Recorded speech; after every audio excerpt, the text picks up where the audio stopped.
हिस्सा न लेने का नतीजा क्या होता है, उसको मैं एक किस्से के साथ, एक फैक्चुअल कहानी के जरिए, घटना के जरिए आपको बताना चाहता हूं कि आप समझिए कि जो है वो गलती जो कुछ लोगों ने की थी उसकी सजा कितने लोगों ने भुगती और कैसे भुगती।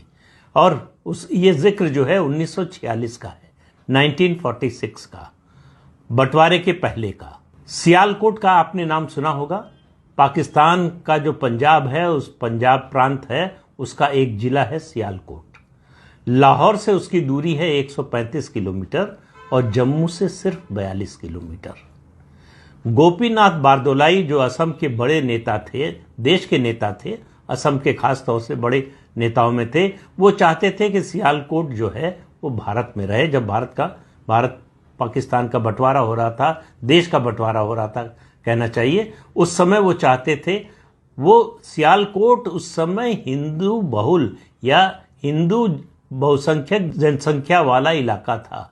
फिर भी तय हुआ कि इसका फैसला जनमत संग्रह से होगा। जनमत संग्रह की तारीख तय हो गई, वोट का तरीका तय हो गया और तारीख और जो है समय तय हो गया।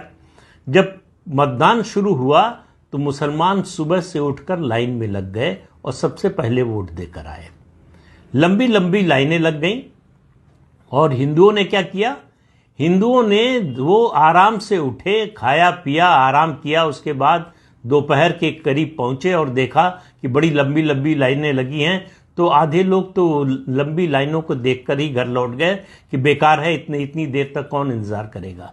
फिर कुछ लोग थे जो लाइनों को देखते रहे, इस इंतजार में थोड़ी देर खड़े रहे कि शायद ये लाइन छोटी हो जाए, शायद कम हो जाए, जल्दी वोट देने का मौका आ जाए तो वोट देकर जाएंगे। लेकिन वो भी थोड़ी देर बाद थक गए या कहिए उनको अपने आराम की याद आ गई, वो भी लाइनें छोड़कर जो है या लाइन में शामिल हुए बिना वो घर लौट गए, वोट नहीं दिया।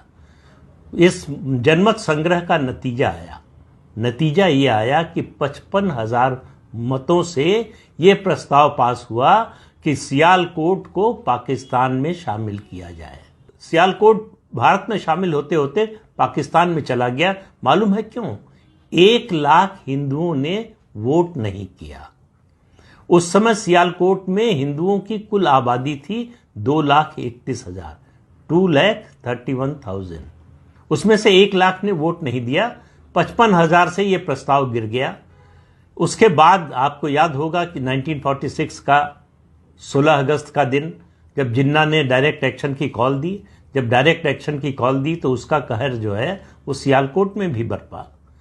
हिंदू औरतों की इज्जत लूटी गई, उनकी हत्या की गई, बड़े पैमाने पर कत्लेआम हुआ और जो लोग आराम करने के लिए घर गए थे वो हमेशा के लिए आराम की नींद सुला दिए गए।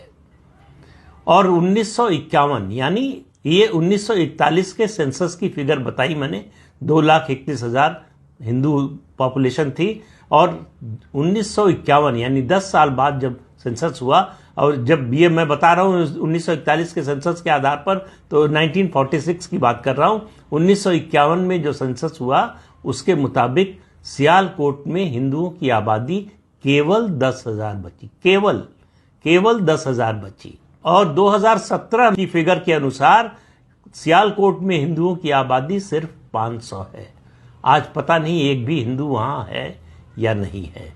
उस दिन अगर सियालकोट के हिंदुओं ने वोट दिया होता तो सियालकोट हिंदुस्तान में होता और वहां जो हिंदू थे वो सब जिंदा होते। तो वोट न देने का क्या असर हुआ ये आप इस बात से